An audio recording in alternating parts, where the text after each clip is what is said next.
അസ്സലാമലൈക്കും. ഞാനിന്ന് എൻ്റെ ഫസ്റ്റ് വീഡിയോ ആണ് ചെയ്യുന്നത്. ഇന്നിവിടെ നോമ്പാണല്ലോ, ഫസ്റ്റ് നോമ്പാണ്. അപ്പോൾ ഇതിൽ നിന്ന് എന്നെ സ്റ്റാർട്ട് ചെയ്യാമെന്ന് ഞാൻ വിചാരിച്ചു. അപ്പോൾ ഞാനിന്നിവിടെ ഉണ്ടാക്കുന്നത് ഫസ്റ്റ് ഇന്ന് പിള്ളേർക്ക് പത്തിരിയും ചിക്കൻ കറിയും മതി എന്ന് പറഞ്ഞു. അപ്പോൾ ഇന്ന് നമുക്ക് ചിക്കൻ കറി ഉണ്ടാക്കാമെന്ന് വിചാരിച്ചു. അപ്പോൾ ഞാനിപ്പോൾ ഇവിടെ ജോലിക്കൊക്കെ പോകുന്നതുകൊണ്ട് വളരെ എളുപ്പത്തിലാണ് ചിക്കൻ കറിയൊക്കെ ഉണ്ടാക്കുന്നത്. ആ ഒരു എളുപ്പ രീതിയാണ് ഞാനിന്ന് നിങ്ങൾക്കായിട്ട് കാണിച്ചു തന്നത്. അപ്പോൾ അതിനായിട്ട് ഞാൻ സാധാരണ സവാള കുറച്ചധികം എടുക്കും. ഇവിടെ പിള്ളേർക്ക് ഗ്രേവി ഭയങ്കര ഇഷ്ടമാണ്. അപ്പോൾ ഓരോരുത്തർക്കും അവരവരുടെ ഇഷ്ടത്തിൻ്റെ അനുസരിച്ച് സവാള എടുക്കാം കേട്ടോ. കുറച്ച് വേണ്ടവർക്ക് കുറച്ചെടുക്കാം, കൂടുതൽ വേണ്ടവർക്ക് കൂടുതലെടുക്കാം. ഞാൻ ഇന്നിപ്പോൾ ഇവിടെ അത്യാവശ്യം സവാള എടുക്കുന്നുണ്ട്. അപ്പോൾ ഞാനിന്ന് അത് ആദ്യം ഒരു കുക്കർ എടുത്ത് വെച്ചിട്ട് അതിലേക്ക് സവാള ഇങ്ങനെ അരിഞ്ഞിടുക. ഞാൻ എൻ്റെ രീതിയാണ് കേട്ടോ. ഞാൻ എളുപ്പത്തിൽ വീട്ടിൽ ഇപ്പോൾ ഇവിടെ എല്ലാം ചിക്കൻ കറി, കടല, അങ്ങനെയുള്ള സംഭവങ്ങളെല്ലാം ചെയ്യുന്നത് ഈ ഒരു രീതിയിലാണ്. കാരണം എനിക്ക് നിന്ന് വാട്ടാനും പിടിക്കാനും ഒക്കെയുള്ള എല്ലാത്തിനുള്ള ബുദ്ധിമുട്ട് നല്ല രീതിക്കുണ്ട്. അപ്പോൾ അതുകൊണ്ട് എളുപ്പത്തിൽ എത്രയും എളുപ്പത്തിൽ ടേസ്റ്റി ആയിട്ട് ഫുഡ് ഉണ്ടാക്കി കൊടുക്കുക എന്നുള്ളതാണ് എൻ്റെ ലക്ഷ്യം. അപ്പോൾ ഞാൻ ചെയ്യുന്ന രീതിയാണിത്.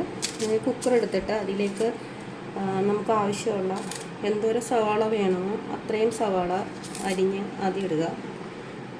അപ്പോൾ അതിലേക്ക് സവാള, പച്ചമുളക്, ഇഞ്ചി, വെളുത്തുള്ളി ചതച്ചത്, തക്കാളി, ഇതെല്ലാം കൂടി അരിഞ്ഞത് ഇട്ടിട്ട് എണ്ണയും ഒഴിച്ച് കുക്കറിനകത്തിട്ട് ആവി കയറ്റിയാണ് ചെയ്യണത്. ഒരു 3 ഫിസിൽ അല്ലെങ്കിൽ 4 ഫിസിൽ എടുക്കുക. അങ്ങനെയാണ് ചെയ്യുന്നത്. അപ്പോൾ അതിന് വേണ്ടിയിട്ട് ഞാൻ ഫസ്റ്റ് സവാള അരിഞ്ഞുകൊണ്ടിരിക്കുകയാണ്. ഞാനിപ്പോൾ സവാള ഒരു 5-6 സവാള ഞാൻ എടുത്തിട്ടുണ്ട്. അപ്പോൾ അതിലേക്ക് പച്ചമുളക് 2ആയിട്ട് കീറിയിട്ട് ഇടുന്നുണ്ട് കേട്ടോ. ഒരു വീട്ടിലിപ്പോൾ എരിവ് അത്യാവശ്യം ആവശ്യമാണ്. അപ്പോൾ അതുകൊണ്ട് ഞാനൊരു നല്ല എരിവുള്ള പച്ചമുളകാണ്. എന്നിട്ട് ഞാനൊരു 10 പച്ചമുളക് ഞാൻ എടുത്തിട്ടുണ്ട്. അപ്പോൾ വേണ്ടവർക്ക് അത്രയും പച്ചമുളക് എടുക്കാം, ഇല്ലയെന്നുണ്ടെങ്കിൽ അത്രയും വേണമെന്നില്ല. നിങ്ങളുടെ ഓരോരുത്തരുടെയും ആവശ്യത്തിനനുസരിച്ചിട്ടുള്ള പച്ചമുളക് എടുക്കാം കേട്ടോ. ഞാനിപ്പോൾ ഇവിടെ ഇഞ്ചിയും വെളുത്തുള്ളിയും കൂടി ചതച്ച് വെച്ചിട്ടുണ്ട് കേട്ടോ. ടൈമില്ലാത്തതുകൊണ്ട് മിക്സിയുടെ ജാറിൽ തന്നെയാണ് അതുവഴിയാണ് കാണിക്കുന്നത് കേട്ടോ. ഇപ്പോൾ അതിലായിട്ട് ഞാൻ ഇഞ്ചിയും വെളുത്തുള്ളിയും ചതച്ചത് ഞാനിങ്ങനെ ഒരാഴ്ചത്തേക്ക് വേണ്ടിയിട്ടുള്ള ഒരുമിച്ച് അങ്ങോട്ട് ചതച്ച് വയ്ക്കും. കാരണം അപ്പം ചതയ്ക്കാനായിട്ടും എടുക്കാനൊക്കെ ആയിട്ട് ഭയങ്കര പണിയാണ്. അപ്പോൾ അത് കാരണം ഇഞ്ചി വെളുത്തുള്ളി ഞാൻ അത്യാവശ്യം ഒരുമിച്ച് അങ്ങോട്ട് മേടിച്ചിട്ട് ചതച്ച് വെക്കുകയാണ് ചെയ്യാറ്. ഫ്രിഡ്ജിൽ വെച്ചേക്കും. ഒരാഴ്ച വരെയുള്ള എനിക്ക് അതിനകത്ത് ഉണ്ടാവും. അപ്പോൾ അത് ഇത്രയും ഇഞ്ചിയും വെളുത്തുള്ളിയും ചതച്ചത് ചേർക്കുന്നുണ്ട് കേട്ടോ. അത് ചേർത്തു. പിന്നെ ഒരു അത്യാവശ്യം ഒരു വലിയൊരു തക്കാളി, ഒരു ചെറിയൊരു തക്കാളി എടുത്തിട്ടുണ്ട് കേട്ടോ. അപ്പോൾ അതും കൂടി അരിഞ്ഞത് ചേർത്ത് ഞാനിത് ഇങ്ങനെ തക്കാളി അരിയുമ്പോഴേക്കും ഇതിങ്ങനെ വൈറ്റ് ഭാഗം കട്ട് ചെയ്ത് കളയുള്ളൂ.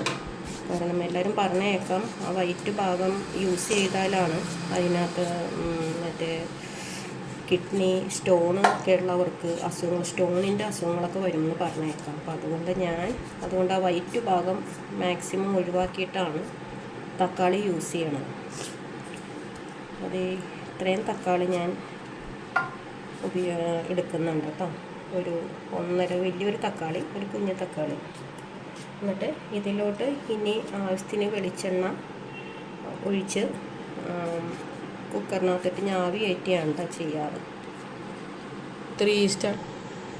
ഞാൻ ഇതിനകത്തേക്ക് ഇതിന് ആവശ്യമുള്ള വെളിച്ചെണ്ണ ഒഴിച്ച് കൊടുക്കുന്നുണ്ട് കേട്ടോ. വെളിച്ചെണ്ണ ഒഴിച്ച് കൊടുത്തിട്ടുണ്ട്.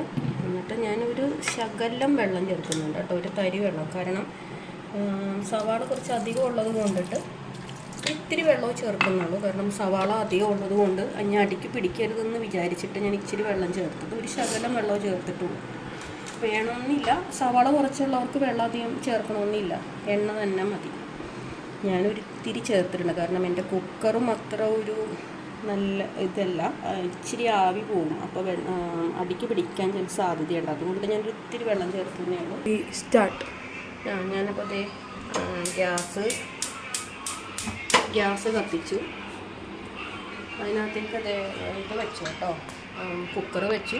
ഇനി അടച്ച് നമുക്കൊരു 2-3 ഫിസിൽ വരുന്നവരെ വെക്കാം. അത് ഒന്നും കൂടി വെക്കുവാണെങ്കിൽ അത്രയും നല്ലത് കേട്ടോ. ഒരു 2-3-4 ഫിസിൽ വരെ വരുവാണെങ്കിൽ അത്രയും സവാള നല്ല വെന്തുടഞ്ഞ് ഗ്രേവി അത്രയും നല്ല കുറുക്കായിട്ട് കിട്ടും, നല്ല തിക്ക് ഗ്രേവി ആയിട്ട് കിട്ടും. അപ്പോൾ 2-3 ഫിസിൽ വന്ന വരെ ഇതിവിടെ ഇരിക്കട്ടെ. അപ്പോൾ ഇന്ന് കുക്കറിൽ ആവി വരുന്ന സമയത്ത് ഞാൻ എൻ്റെ ചിക്കനൊക്കെ കഴുകിയെടുക്കട്ടെ കേട്ടോ. അപ്പോൾ ഞാൻ ഇതിലേക്ക് ചേർക്കേണ്ട ആവശ്യമായ മസാലകൾ എടുത്ത് വെച്ചിട്ടുണ്ട് കേട്ടോ. ഒരു 4 ടീസ്പൂൺ മല്ലിപ്പൊടി, ഒരു 2 ടീസ്പൂൺ മുളക് പൊടി, 1 ടീസ്പൂണിനടുത്ത് മഞ്ഞൾപ്പൊടി ഉണ്ട്, കുരുമുളക് പൊടി 1 ടീസ്പൂൺ, മസാലപ്പൊടി ഒരു കുറച്ചെടുത്ത് വെച്ചെന്നേ ഉള്ളൂ കേട്ടോ. ഒരു 2 ടീസ്പൂണിനടുത്തുണ്ട് കേട്ടോ.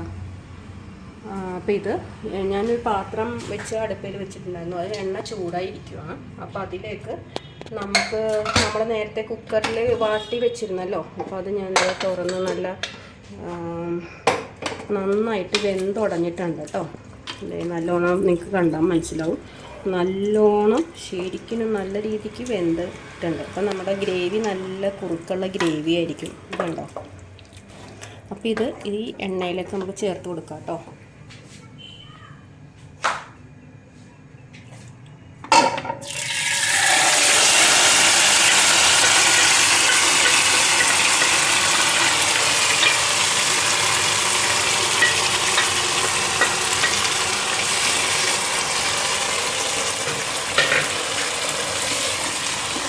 ഒരു സെക്കൻഡ് ഒന്ന് ഇതിൻ്റെ അകത്ത് ഈ എണ്ണയിലൊന്ന് റെഡി ആവട്ടെ കേട്ടോ. എന്നിട്ട് നമുക്ക് പൊടി അതിനകത്തേക്ക് ഇട്ട് കൊടുക്കാം. നിങ്ങൾക്ക് വേണമെങ്കിൽ ഈ എണ്ണ ചൂടാകുമ്പോഴേക്കും ചൂടാകുമ്പോഴേക്കും ആ എണ്ണയിലിട്ട് വേണമെങ്കിൽ ചൂടാക്കാം കേട്ടോ പൊടികളൊക്കെ പുതിയെ. ഇല്ലെങ്കിൽ ഇങ്ങനെയും ചൂടാക്കാം. ഞാൻ 2 രീതിയിലും ചെയ്യാറുണ്ട്.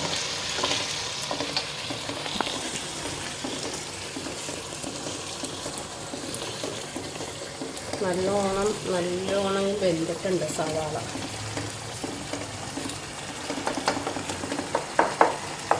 അങ്ങനെ ഉടയാണ്ടൊക്കെ കിടക്കണമെങ്കിൽ ഒന്ന് ഇളകി വരുമ്പോഴേക്കും നമ്മൾ ഇളക്കി വരുമ്പോഴേക്കും വെന്തുടയും. എങ്കിലും വേണമെങ്കിൽ ഒന്നുകൂടെയൊക്കെ സ്പൂണ് കൊണ്ട് ഒന്ന് ഉടച്ചെടുക്കാവുന്നേ ഉള്ളൂ കേട്ടോ.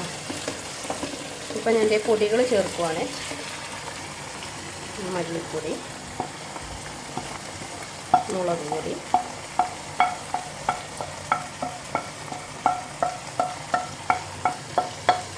മഞ്ഞൾപ്പൊടി, മസാലപ്പൊടി, ഗരം മസാലപ്പൊടിയാണ് കേട്ടോ, കുരുമുളക് പൊടി.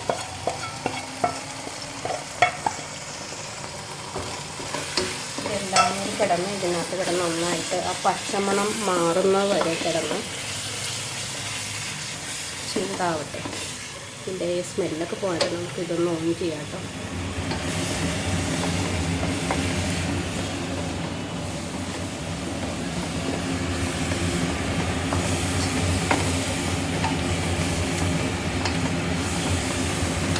കണ്ടോ, നന്നായിട്ട് എണ്ണയിൽ കിടന്ന് നല്ല രീതിക്ക് ഒന്ന് മൂക്കണം. അതിൻ്റെ ആ പച്ചമണം നമുക്ക് നന്നായിട്ട് ആ സ്മെല്ല് ഇങ്ങോട്ട് വരുമല്ലോ, മാറി ഒരു മൂത്ത സ്മെല്ല് ഈ പൊടികളൊക്കെ കൂടി ചൂടാവുന്ന ഒരു സ്മെല്ല് വരുമല്ലോ. അപ്പോൾ അത് കഴിഞ്ഞ് നമുക്ക് അതിനകത്തേക്ക് തൈര് ചേർക്കാം കേട്ടോ. ഞാൻ തൈര് ചേർത്തിട്ടാണ് ഇത് കറി വെക്കുന്നത് കേട്ടോ. വേണമെങ്കിൽ ഈ ടൈമിന് നമുക്ക് മല്ലിയില ഇപ്പോൾ വേണമെങ്കിൽ ചേർത്ത് കൊടുക്കാം. അപ്പം നമുക്ക് നന്നായിട്ട് ഗ്രേവി നല്ല ഇതായിട്ടുണ്ട് കേട്ടോ, മൂത്തും റെഡി ആയിട്ടുണ്ട്. അപ്പോൾ അതിലേക്ക് ഞാൻ ആവശ്യത്തിനുള്ള തൈര് ഒഴിച്ച് കൊടുക്കുകയാണ് കേട്ടോ.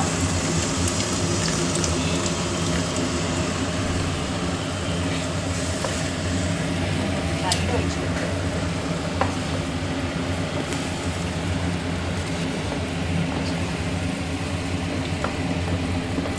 പിന്നെ ആവശ്യത്തിനുള്ള ഉപ്പിട്ട് കൊടുക്കാം കേട്ടോ.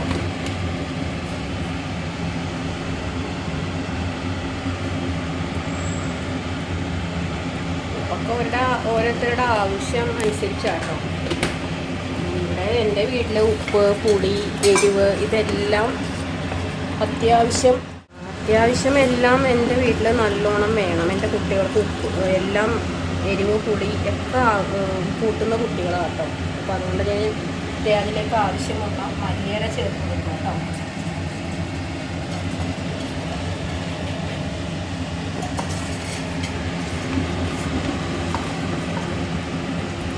മല്ലിയിലയും ചേർത്തു. ഒരു സെക്കൻഡ് ഒന്ന് ആ തൈരൊക്കെ ഒന്ന് കൂടി ഒഴിച്ചൊന്ന് സെറ്റാവട്ടെ.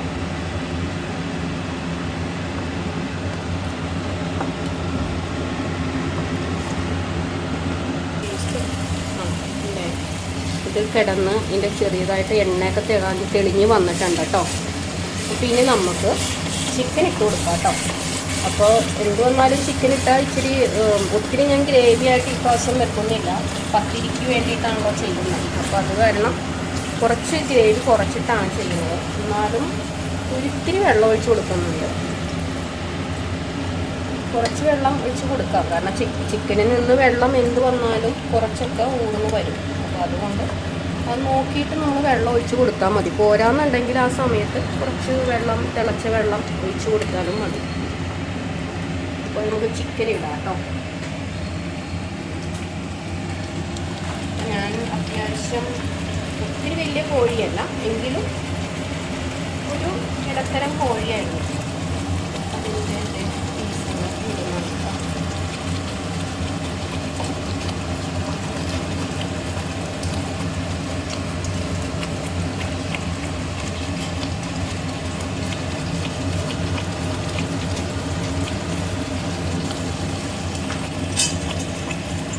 നമുക്ക് നല്ല രീതിക്ക് മിക്സ് ചെയ്യാം.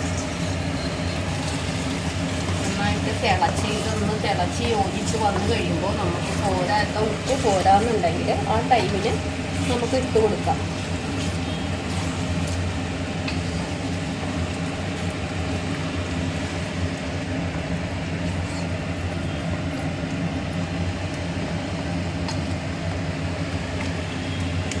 എന്തായാലും തിളച്ച് വരയ്ക്കണം. തിളച്ചിട്ട് കുറച്ച് നേരം നമ്മൾ തിളച്ച് ഒന്ന് റെഡിയായി വരട്ടെ. എണ്ണയൊക്കെ തെളിഞ്ഞ് സെറ്റായി വരുമ്പോഴേക്കും നമുക്ക് ഓഫ് ചെയ്യാം. ഇപ്പോൾ അത്യാവശ്യം ഇവിടെ ഇരുന്ന് തിളക്കട്ടെ, വേഗട്ടെ ഇരുന്നുണ്ട്. ഞാൻ ഇങ്ങനെയും വെക്കാറുണ്ട്. ഇപ്പോൾ ഒട്ടും ടൈമില്ലാത്ത ഗ്യാപ്പിനാണെന്നുണ്ടെങ്കിൽ ഈ ഗ്രേവി റെഡിയാക്കിയിട്ട് നേരെ കുക്കറിനകത്തേക്ക് ഇട്ട് 2 വിസിൽ വരുമ്പോഴേക്ക് തന്നെ എടുക്കുക. പെട്ടെന്ന് രാവിലെ തിരക്ക് പിടിച്ച ടൈമിന് അങ്ങനെയാണ് സാധാരണ ചെയ്യാറ്.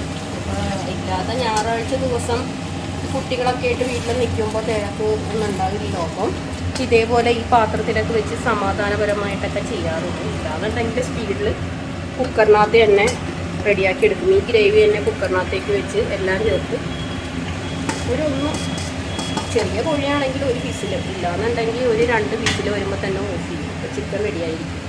അപ്പോൾ നമ്മുടെ ചിക്കൻ കറി എന്തായെന്ന് നോക്കാം. ഒരു 10 മിനിറ്റ് ആയിട്ടുണ്ട് ഇപ്പോൾ ഇരിക്കാൻ തുടങ്ങിയിട്ട്. അപ്പോൾ നമുക്കൊന്ന് തുറന്ന് നോക്കാം. എണ്ണയൊക്കെ തെളിഞ്ഞ് വന്നിട്ടുണ്ട് കേട്ടോ. അല്ലേ, ഞാൻ പറഞ്ഞില്ലേ അത്യാവശ്യം കുറച്ച് വെള്ളം അതിൻ്റെ ചിക്കനിൽ നിന്ന് ഇറങ്ങി വന്നിട്ടുണ്ട്. ചിക്കൻ വെന്തിട്ടില്ല, വെന്ത് വരുന്നു. കുറച്ച് നേരം കൂടി ഇരുന്ന് വരുമ്പോഴേക്കും ചിക്കൻ വേവാവും. അപ്പോൾ നമുക്ക് കുറച്ച് വേപ്പില ഇട്ട് കൊടുക്കാം കേട്ടോ. ഞാൻ ആദ്യം ഇടേണ്ടതായിരുന്നു, ഞാൻ ആ കാര്യം മറന്നുപോയി, വേപ്പില ഇടുന്ന കാര്യം. അപ്പോൾ നമുക്ക് വേപ്പില ഇട്ട് കൊടുക്കാം. ഇത്രയും നേരം തിളച്ച് കുറച്ച് കഴിഞ്ഞപ്പോൾ ഞാൻ തീ കുറച്ച് വെച്ചേക്കുമായിരുന്നു, ചെറിയ തീയിലിരിക്കുമായിരുന്നു. അപ്പോൾ നമുക്ക് കുറച്ച് കരിവേപ്പിലയും കൂടി ഇട്ട് കൊടുക്കാം കേട്ടോ. ഓൾറെഡി നമ്മൾ മല്ലിയിലേക്ക് ഇട്ട് കൊടുത്തതായിരുന്നു. വേണമെങ്കിൽ ഇനി നമുക്ക് ഇതെല്ലാം വെന്ത് കഴിഞ്ഞ് ഇറക്കാറാവുമ്പോൾ കുറച്ച് മല്ലിയിലയും കൂടി ഇട്ട് കൊടുക്കാം. അപ്പോൾ ഇനി കുറച്ച് നേരം കൂടി ഇരുന്ന് വേകട്ടെ. ചിക്കൻ ഇത്തിരിയും കൂടി വേകാനുണ്ട്.